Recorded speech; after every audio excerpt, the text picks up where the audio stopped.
Well, hey everyone, welcome to the Menno Lounge. I'm Julie Gordon-White, CEO of Bossa Bars, soon to be Menno Well. Are you following along?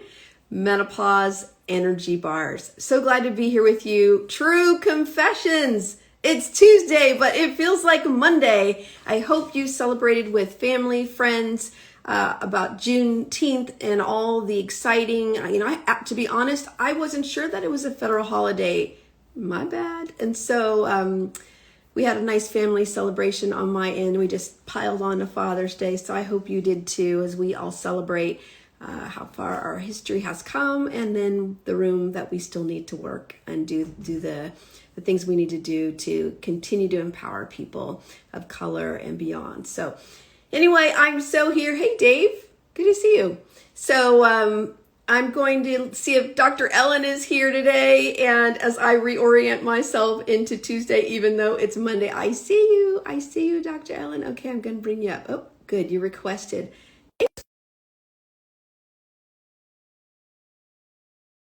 Here she comes. Come on, Instagram. You can do it.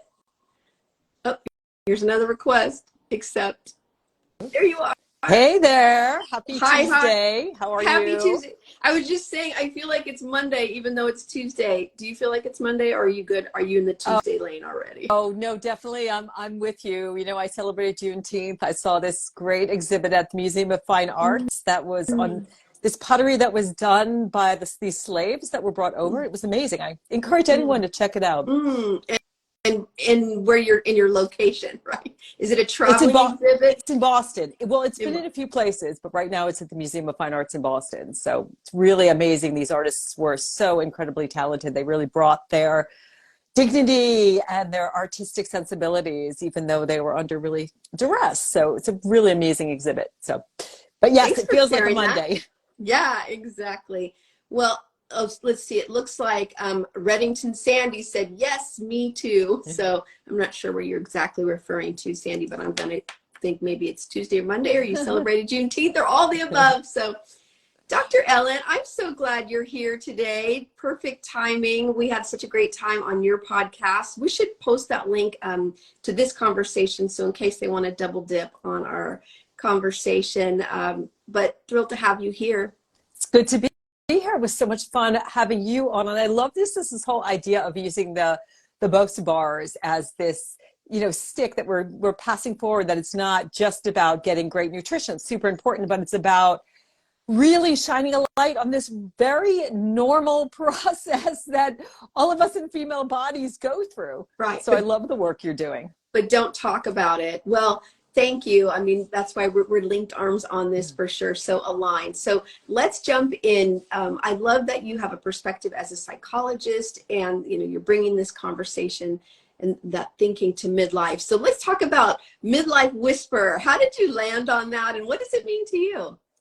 Well, I've been working with women at midlife even before I was at midlife. So when I started my career as a registered dietitian 30 years ago, everybody coming to me, all of the people were women at midlife, largely because, you know, midlife is this time where if we haven't been paying attention to our bodies are like, hello, you need to like wake up. So as a nutritionist, people were coming to me, you know, with the weight gain, high cholesterol, high blood pressure, high blood sugar. So I've always loved working with women at midlife. And then entering midlife myself, I was a personal fitness trainer and then started working as a coach. And so I've always loved this age group, and now going through it myself, I can really appreciate it. And, you know, the Midlife Whisperer moniker just came to me. I was at a conference and I was sort of thinking about, like, what do you do, Ellen? And I thought about, you know, horse whisperer, dog whisperer, and it's kind of like this, I've got you, I understand, shh. I understand what this time of life is about, having worked with thousands of women, been through it myself. And so it really seemed to encapsulate what it is that I do, which is really helping women at midlife sort of get through this caterpillar to butterfly period of life. It really is this chrysalis where we have this opportunity to transform ourselves physically, psychologically, spiritually, and come out the other side and say, wow, you know, midlife is a gas. It's sort of, you know, we can call it the next act, the next chapter. It can be an amazing time. So I love the work that I do because it's so cool to see women appreciating who they are. More and more of us are stepping up, talking about it, not saying, oh my God, I'm old now, I got to hide. But no, we're I'm like, still beautiful. Rock the silver Rock hair. it. Let's do Absolutely. it. Absolutely. That's so good. And okay, so when I think about a whisperer, I love that you sort of leaned in, like, I got you. I really get that. Women come up to me, I'm at an event passing out bars, at a run or something. And they're like, oh, thank you so much for this conversation. It's that lean in kind of whispering thing. And then there's the part about being out loud and big about this, right? So where are we now, do you think, based on where you saw women when you first started having these conversations to where we are now? Are we louder or are we still whispering? Oh, we are so much louder. I mean, it's truly amazing. And I have to actually give a lot of kudos to women in the UK who have really worked to change the healthcare system there so that women can get, hormone replacement therapy if they want it. Really looking at how many women left the workforce in the UK, something like 90,000 women. And we're a little bit ahead of us in terms of menopause coaches, but we're catching up in the States and in Canada. We are so much louder. I mean, certainly when my mother went through menopause, it was a non-existent conversation. Nobody was talking about it. And then of course, we had some medical research that sort of put the kibosh on hormone replacement therapy for a while. And now we're revisiting that. Right. And I've seen a huge change just in the last couple of years, let alone the last 5. So I went through menopause. I had that menopause is that moment where you've had 12 consistent months with no period. And I went through that, I think about 4 years ago. And I've seen such a huge change, and we are so much louder. And we're not, ashamed anymore. And I think that's huge, because the shame is a sense of you're bad, right? And there's a sense that there was something wrong with me going through this. And the beauty of it is not only are we saying that this is normal, this is natural, it's a transition, but we're getting more and more information. Maybe we'll start seeing more research. I'm actually on the medical board of the National Menopause Foundation. So we're starting to advocate. We study men more than women because men don't have the hormone fluctuations, and it's easier. Yeah. I was just watching Amy, I'm trying to remember, that stand-up comic was just doing so much funny stand-up about the fact that we don't study women, right? 50% of the population. So it's definitely shifting. And I think that doctors now are, and doctors, what's happening too is that a lot of these OBGYNs are going through menopause themselves, and they're looking at it like, help, I need help here. Right. And so they're talking to their, we have this sense of when you're a physician, I'm not an MD, but you kind of age with your clients, right? And so there's a sense that I'm going through this now, I need solutions, and then sharing it with their patients. And I think we're really, thanks to what you're doing, so many of us are really leaning into it, and we're getting loud about it. So it's awesome. So I love it's a good time. So much. It's a good time. And, I was reflecting, there's a little bit of a negativity because there's so many conversations now, or, maybe it feels that way because it's in our, it's in our orb and we are around this conversation all the time. But sometimes there's negativity to other women, even in this space, which really surprises me. I think, we all need to link arms and lift each other up, and every voice matters, and men, allies, because we're all so different in the transition. So I think it's good to have all these different diverse thoughts on this, and maybe they're not all perfect, but we're still learning together. I don't know. Are you noticing that there's some kind of interesting conversations around, not all let's do this, or I don't know. It just seems like there's something brewing. Maybe when there's a movement, this is a natural piece, right? When there's a huge movement, there's always going to be a swing back, push back a little bit the other way. I don't see so much of the negativity, but I do see this space where we're giving people permission to do it their way. I'm also a lot in the space of the pro-aging, right? So, both of us are loving our gray. I hope you're loving your gray hair. I love my silver. Gosh. Heck yeah. It's great. But you know what? If somebody wants to color their hair, there's this openness of if that makes you feel good and you love to do it, go for it.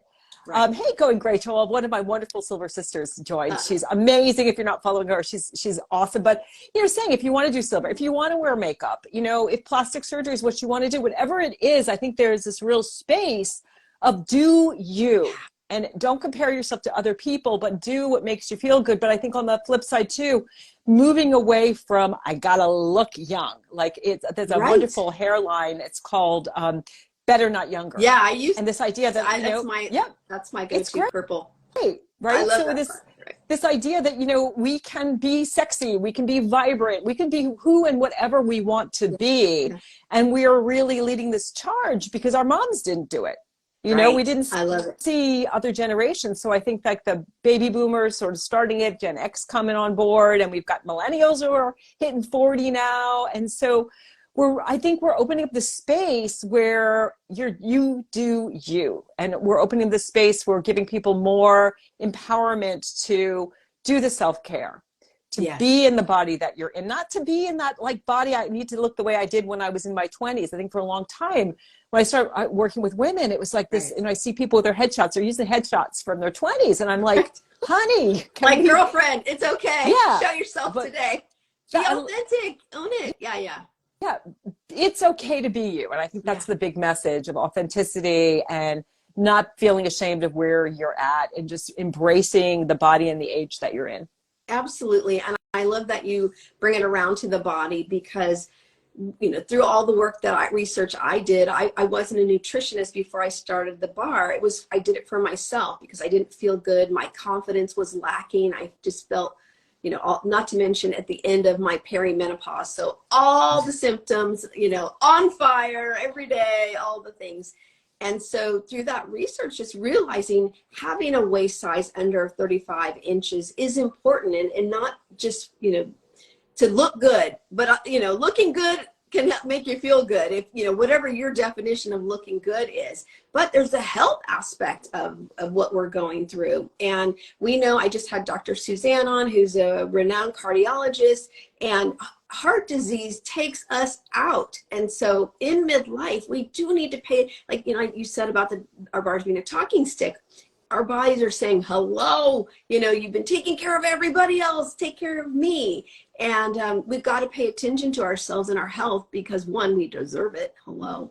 And we don't want things like cardiac events to shorten all our excitement and our sexiness in our midlife. So heart disease. I love that. We've got a word, heart disease. Bone health is super important. So of course, when estrogen's going down, we are losing muscle mass, and we are can lose bone mass. So it's a really important time to make sure you're getting that 1,200 milligrams a day of calcium, you're getting your vitamin D. And after 50, we need 50% more protein. I will say that again, 50% more protein. What happens at midlife is, on average, I was astounded to read, on average, we lose 3% of our muscle mass a year. So I'm here to say, come on. Like, me too. Like, I'm like, no, but I've got my weights over here. You've got to work it. If you don't want to be, for me, it's the time, I just hit 60. And I was diagnosed with breast cancer last year. So I'm kind of getting done with my treatment, and I'm kind of like, okay, how do I make it be healthy at 100? And my physician was like, I want you to, stay to good weight and stay strong. So I think we make the switch too, that it's more about feeling good and function. Body image is up here. So what my research really has shown is that you need to actually, if you want to feel good about your body, you need to treat yourself like a good friend. So my research showed that practicing self-compassion, which essentially is treating yourself the way you would a good friend, reduces body shame, body dissatisfaction, self-worth based on appearance, and improves body appreciation. So we don't need to change our bodies. We need to take care of our bodies. So I think we need to shift this conversation. I was thinking about this when I looked at the flyer, and I'm like, it's not about weight loss and fatigue. It's more about reach and maintain your perfect weight and have more energy. Let's flip that conversation and look at the solution and the positivity. That's right. Not like what we're scared of having. And I'm also here to say that the weight gain isn't a fait accompli. You don't have to gain weight. And I find in my work as a nutritionist, I see a lot of people are gaining weight because they're really sedentary. Like, I don't know if you're sitting. I'm standing. Yeah. I have got my standing desk. I'm sitting right now, but this is a stand-up desk, and I stand a lot. Yeah, I stand a lot. I move all the time. I lift weights. So moving your body more. So it's not inevitable. It's about, really keeping that fitness up and being an active person. And also, in terms of diet, if you want to have more energy, if you want to reverse weight gain or maintain, it's really about eating a whole food, plant-based diet. So really staying away from processed foods, which cause inflammation. As estrogen goes down, the inflammation goes up.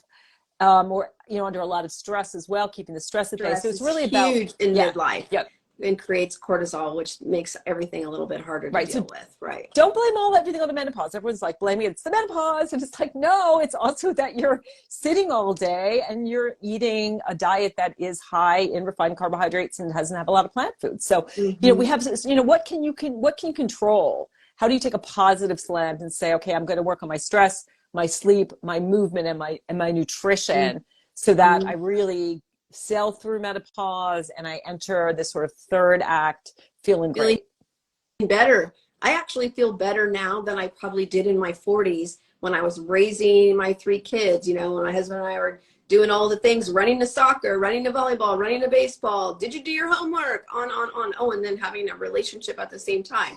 Where in 50s as an empty nester, like, woohoo, way more time to do the things that bring me joy. I love raising my kids, but things that I can pour back into myself or into my husband and our relationship, things like that. So it's our time, and we want to be healthy and energetic during it, right? Not drained and exhausted, because that can happen really easily, really, really easily. Well, I find with a lot of women, if you're listening, the thing you don't want to do is the diet and the soul crushing workout. So what happens is, people get really stressed out, and then they look for the crazy crash diet, which always backfires, because, if you are not getting enough calories, you're not going to have any energy. You're not going to feel good. It's going to set you up for eating sugar, emotional eating. And then your body's also going to start to digest your own muscle mass for fuel, which is exactly what you don't want. The opposite. That's why you want, because you're going to gain all your weight back as soon as you eat more than what you were eating. So that's a no-no. Yeah. And also, be okay with the body that you're in. So, yes, it is natural for the waistline to expand a little bit. I love that you said, you want to keep it under that 35 inches. It's really important you don't want that metabolically active weight. So in our earlier years, we gather more around sort of the pear shape, the hips and the thighs, which is a healthier fat. So you want to keep that under control, but you don't want to do it by restricting your calories. You really want to do it by reducing the number of refined carbohydrates that you're eating, making sure to get that protein. Again, we need something like 80 grams of protein every single day. So I always tell women, make sure you've got 20, 25, even 30 grams of protein at every single meal. Make sure when you have a snack, if you're going to grab a bar or you're going to, have a snack, grab something that is high in protein, high in fiber, going to keep you, keep this tied up. Don't go for that Snickers bar that's high in the sugar, because that's going to create that crash. Right. No, we don't want that. We deserve better in our bodies. I recommend, especially in the morning or in the afternoon, but it's an individual cup of Greek yogurt. That's got 16 or 17 grams of protein. And then you can put a bar on top of that. Now you're at 25. Boom. And you've got 29% of your daily fiber out the door. So finding those weights, I think women get so freaked out, like, how do I eat that much protein? Just your hand size of chicken is great. And then, getting all those green leafy vegetables, getting all those nutrients is what makes our bodies feel so good. And weightlifting, I heard you said you have your weights there. Oh yeah, I've got you're gonna show your dumbbells. I've got yes. my 10 pounders, Yes. I love lifting weights, and because that way you're building up your muscle, which keeps your metabolism going. It takes more energy and body recomposition. We don't talk enough about that, because when we have muscle, everything kind of pulls in tighter than fat. That's just kind of soft that way. And so even if you weigh the same, you're going to feel better in your clothes. So plus, it's great to be functional. And strong. I just got back from Europe. It's like, I'm going to put my bag up on, I want to be able to lift my bag. I garden, just I want to be strong. Lift your bag over your overhead bag onto the plane without like having the guy say, hey, do you want me to help you with that? I'm like, nope, I got it. That's a small thing, but it's important, because we can lose that, especially arm strength for women overhead. So I think we have to do those and things. also it's great for your bones as well. When you're doing that strength training, your bones are remodeling. And the cool thing is that your body is constantly turning over your cells. So, you can transform everything. But mindset's really important about that too. We need to love our bodies the way that they are and appreciate them. And if you're struggling with it, it's okay. work on that self-compassion piece, thinking about like, how do I talk to myself like a good friend? How can I be kind to myself rather than judgmental? How can I notice when I'm feeling stressed? How can I manage my stress better, take better care of myself? It takes time. You know, I was that type A personality, always super hard on myself, negative body image, eating disorders in my 40s, and I found self-compassion, and it really became my superpower and helped me do a 180. So if you're listening to the like, how do I love myself? Just think about like, how can I talk to myself like the way I do my best friend? Think about how you treat your friends and say, can I treat myself? Can I treat my body like that? And letting go, do you find this as well? People you talk to, the guilt, right? We have so much guilt when we start taking care of ourselves, which I would is say insane. guilt is a wasted emotion. You know, we don't, once you get to midlife, you don't need that anymore. Like, we can just let by. Thank you for all that you offered. You know, I don't need you anymore. I'm just going to release you, guilt, into the universe for somebody else who needs it in their 20s or something. You know, no women really need it, but we don't need that. You know, we've earned our way to honoring ourselves. Self-care isn't just 10 minutes in a bathtub. You know, what do you need? It is going on a very long walk, you know, taking the whole day off, going on a trip. And yes, those small moments of taking small walks and quiet meditation, those are all forms of self-care, but there's just no room for guilt at all. We don't need to have it. We've earned it. We've gotten this far. Yeah, well, take what you need, sister. Yeah, it's helpful to understand the guilt, because the guilt's trying to protect you, because we internalize a self-critic when we're little. Because if we don't listen to our parents, you know, get good grades, eat everything in our plate, and be skinny, whatever our parents told us, those messages, we internalize that. And then we still have those messages. So the guilt's kind of keeping you from getting in trouble. Or I find I have a lot of clients, and when they start doing the self-care, they start to feel guilty. And it's because they have this belief either that I have to put everybody first, or if I put myself first, then I won't be needed and loved. But what they start to realize is their parents, their grandkids are like, right on, I want you to take care of yourself. I want you to be healthy. I want you to have energy. So if you are taking care of yourself, you're doing your family a favor, because you can't give from an empty cup. And so midlife, if you're not doing it, as you were just saying, Julie, let the guilt go. There's no space for guilt. When I was coaching women business owners, you know, women entrepreneurs have the same kind of guilt about spending too much time working on their companies. And so I would always have them write a list of things like, what are the positive outcomes that come from this feeling that you're having about, I can't spend too much time? How are you supporting your family? How are you supporting your health, your life, your income, on, and making those lists and making them go 10 deep, because the first 3 things you write down are just this, you know, scooping off the top, and then 5, and then get to 10. Same thing about self-worth. You know, write a list of the things that you know you're good at, that you love about yourself, because going back to what you said, mindset is really everything. Everything starts with our beliefs, you know, how we navigate through life, what we believe about our bodies, about ourselves, about other people, on. And it's funny, I'm reading this great book. I just heard about it. It's called The Mountain Is You. And I thought, boom, great. Is that it? It's really good. You will like it. I'll send you the link if you want. The Mountain Is You, because we always think about the barrier to what we want to achieve or who we want to be, who are already ourselves, but is out there. It's over there. The mountain's over there, when actually the mountain is our mindset, right? The mountain is the thing that we have to climb, and it's really about our beliefs about ourselves, which is what it always comes down to. But it just seems to be much more amplified in midlife for some reason. That's why we're having these conversations. Okay, so Dr. Ellen, I know you have some great tips for us. We could talk all day. We probably should, but we'll have to do part 2. Give us some great tips as the midlife whisperer to help women navigate through this time beautifully. Well, the first thing I would say is be yourself. So, you know, I have these 7 steps. So I'll go through the steps. The first one is authenticity. Be yourself. Because what happens is, you know, I think often before midlife, we are climbing up this ladder of success. And then we get to the top of the building, we look around and we're like, wait a minute, I did all the things I was supposed to do, all the things that society said, my parents said, my partner, all this stuff, get to the top, because it's not our building.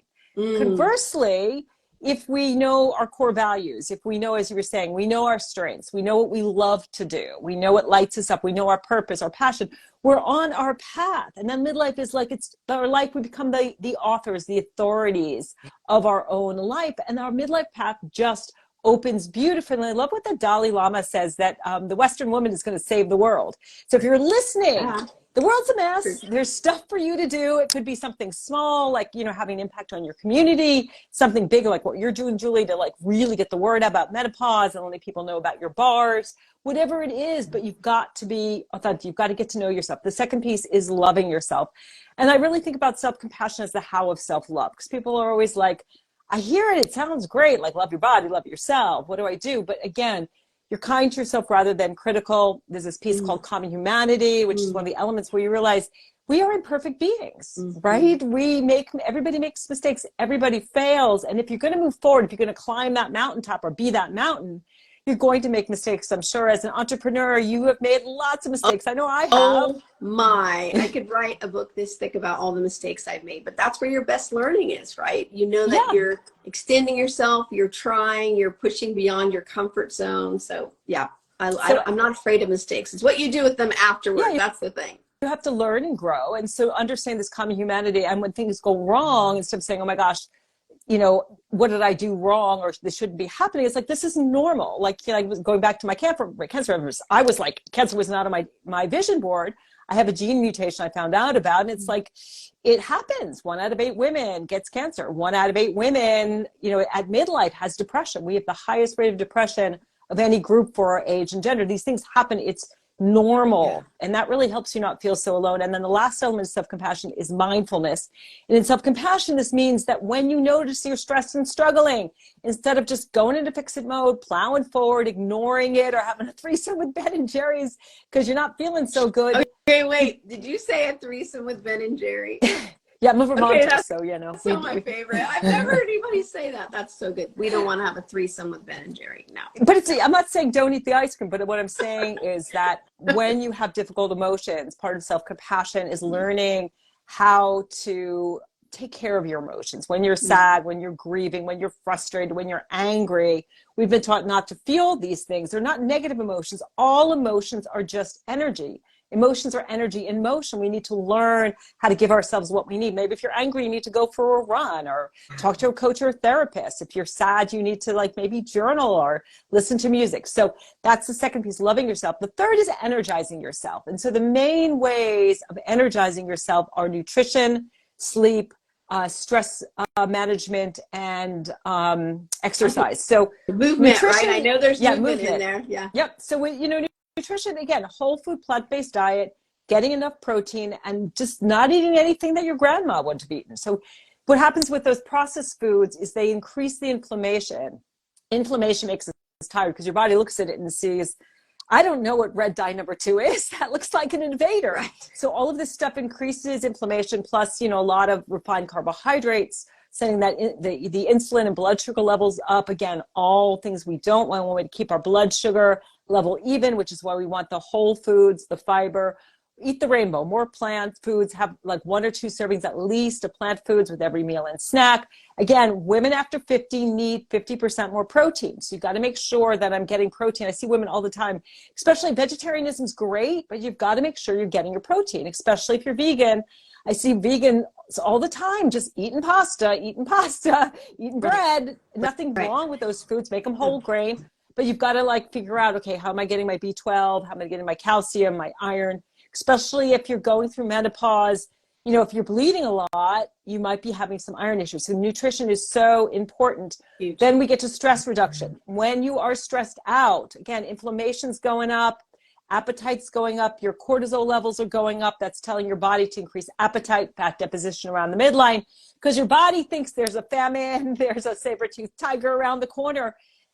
You got to learn, like, okay, this is not life-threatening. If somebody cuts you off in traffic, just learn to do some breath work. Let it go. Let it go. Exactly. But, you know, we're programmed. Remember, the body evolved for, you know, conditions hundreds, if not tens of thousands of years ago, where we didn't have the safe environment we have now. Just remind yourself, I am safe. Take some breaths. Breathing is the easiest way to power down what's called the sympathetic, the fight or flight nervous system, power up the parasympathetic rest and digest system. Yeah. Sherlock asks, what about intermittent fasting for women over 50? So the research is really mixed. So I don't know if you've had Dr. Claire Haber on your program. She's awesome. Yes. She's written a book called The Albertson Diet. She talks a lot about intermittent fasting. I think intermittent fasting is great. It's the research is still mixed around weight loss. It seems to help with the inflammation, which is going to help you with the menopause symptoms. I think having a shorter eating window, so just giving yourself like an 8-hour eating window, your digestive system gets to reset, your body kind of gets to reset, can help with sleep if you're not eating later at night. So I'm kind of pro, trying to stay in remission myself. I like to close the window down in terms of like how much glucose is available for we always have cancer cells that are out there. So I think intermittent fasting is great, but not if you've got some kind of eating disorders or if you've got issues with like diabetes, that might not be the right thing for you. So always talk to your physician. But I think I've used it with a lot of my clients. They like it. So we did nutrition, we did stress management. Sleep. Oh my goodness. Sleep. So important. Huge. Yeah, sleep is when your appetite mechanisms reset. It's when everything heals. Your brain, resets and consolidates memories. You feel good. So it can be difficult with menopause. What you want to do is you want to keep your room cool, dark, and quiet. I tell people sleep in the buff or use those wicking pajamas. Maybe have a squirt bottle with a little bit of lemon juice and water to squirt. If you wake up in the middle of the night, keep your room super cool. Go to bed and wake up at the same time. So have really good sleep hygiene. Turn your screens off an hour before bed. Maybe do a mind dump or meditation before you go to bed. So or like a yoga nidra.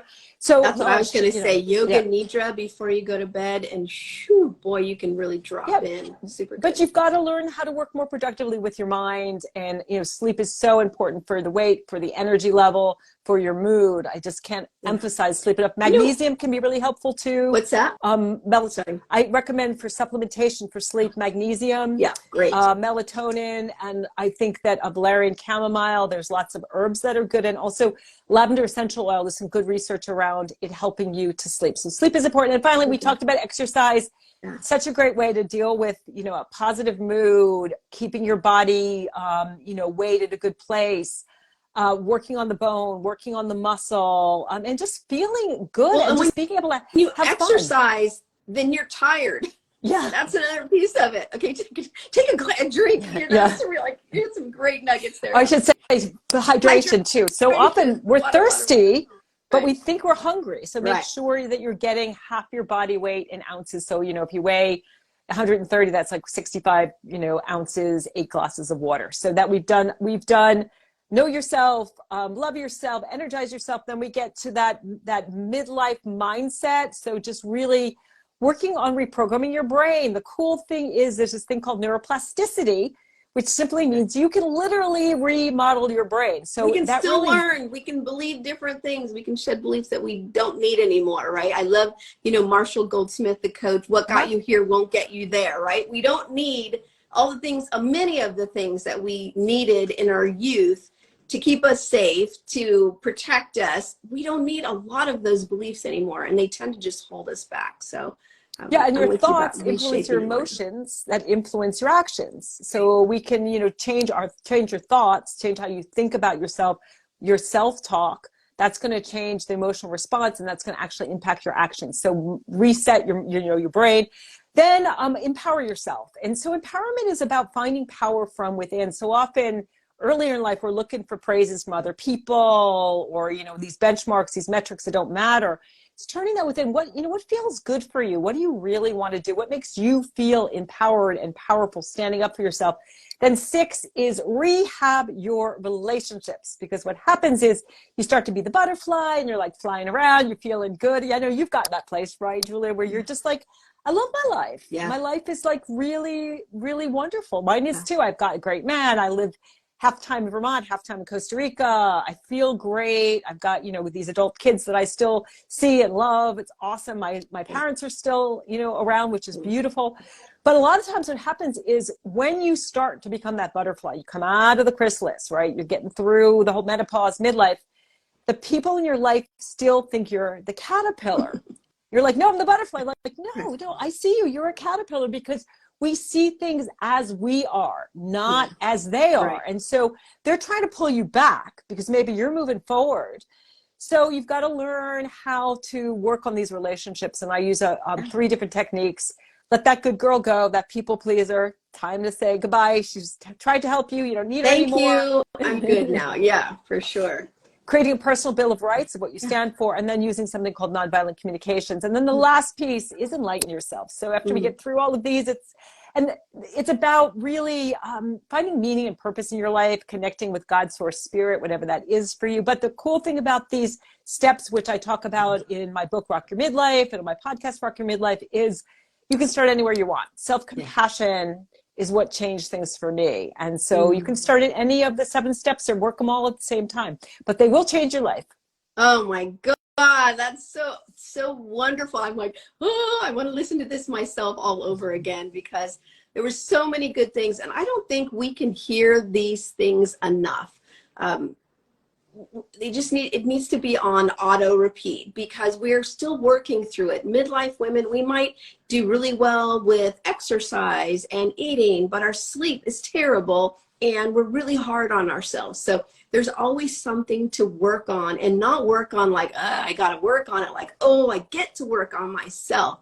It's such a gift to give to ourselves, to take what you put beautifully in these steps and leverage them really as we journey through this stage in a good way. It's so exciting. You know, one thing I want to add that I have found was a really big help for me is music. It's something we all have, and that when you're in a low mood, you know, maybe it's depression, maybe it's just you tired, any of those things. I have a playlist of songs that I love, like my favorite things that I can barely sit in my seat, you know, because they just make me want to get up and dance. And it's really interesting, and I'm sure there's studies on, I should actually do this research, that how music can really transform your energy and how you feel. So if there's those days that you're just completely drained, you can't do anything, and the only thing you can do is put on your playlist of, you know, your favorite songs, your one favorite song, I think it can really make a difference. So that's my little I love that. Well, I actually have someone I've worked with, and she actually has you make the playlist and then shuffle it and just have like, okay, what's that song that's going to get me going? I just always like Earth, Wind, Fire, September for some reason is like, that's my jam.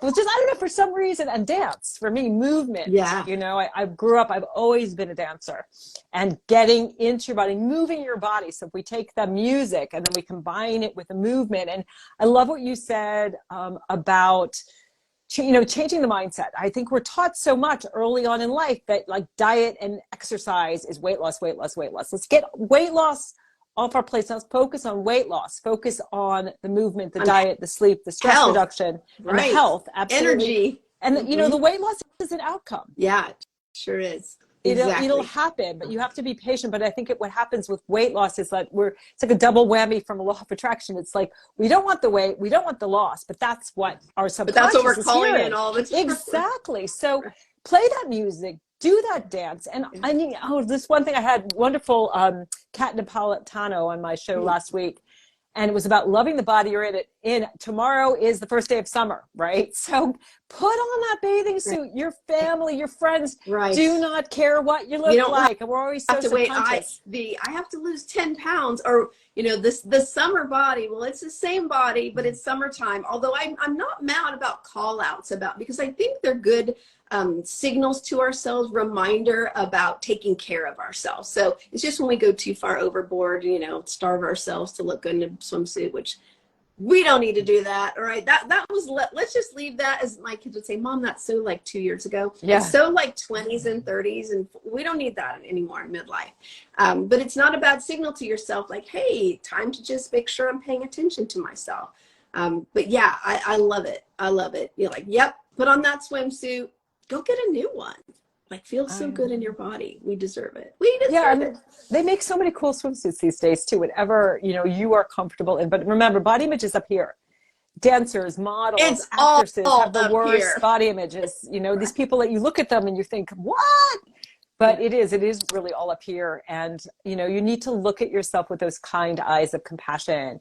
Look at the parts, you know, that you feel good about. Don't focus on whatever, it's the arm jiggle, the belly, whatever it is. And again, your family just doesn't care. I was looking at it's an older survey that Oprah did. And I think it was something like 80% of women are like sitting on the sidelines instead of getting in the pool and going to the beach because they're self-conscious about their bodies.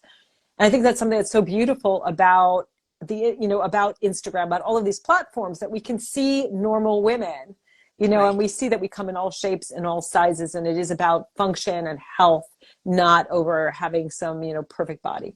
Yeah, no such thing really anyway. So it's only perfect for you. I love it. Okay, there's so much here. So if you're listening to this or you came in later, you're watching the replay, watch it twice because there's so much goodness here. And maybe comment down below which one of these wonderful tips really resonates with you. I would love to know. I know Dr. Ellen would love to know too. Okay, one more question. We have this saying, menopause like a boss. What does that mean to you?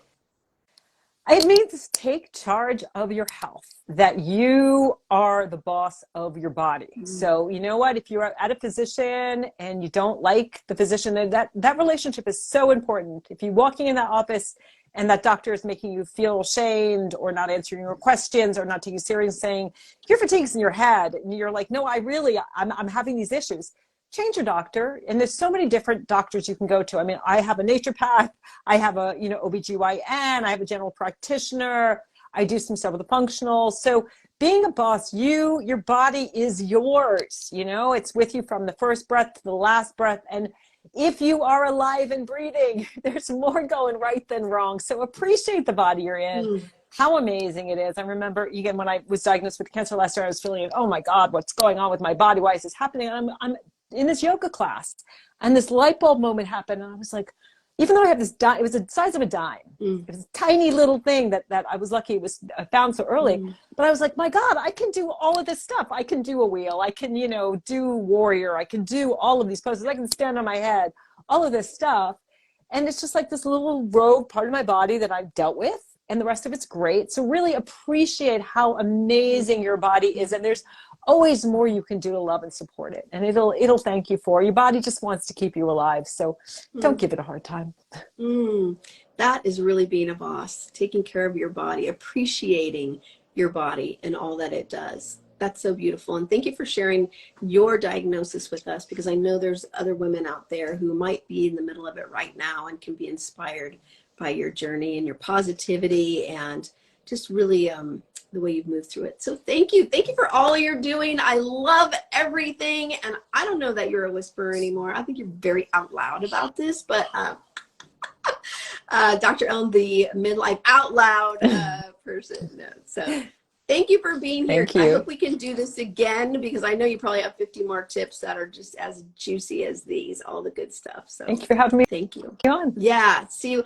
And we'll also connect to on the podcast that we did on Dr. Ellen's side, so you can see what we talked about over there. Lots of good things there too. So thank you for being here, and have a lovely summer to be continued. And menopause like a boss, right? Thank you. All right. Be well. Take care. Bye-bye.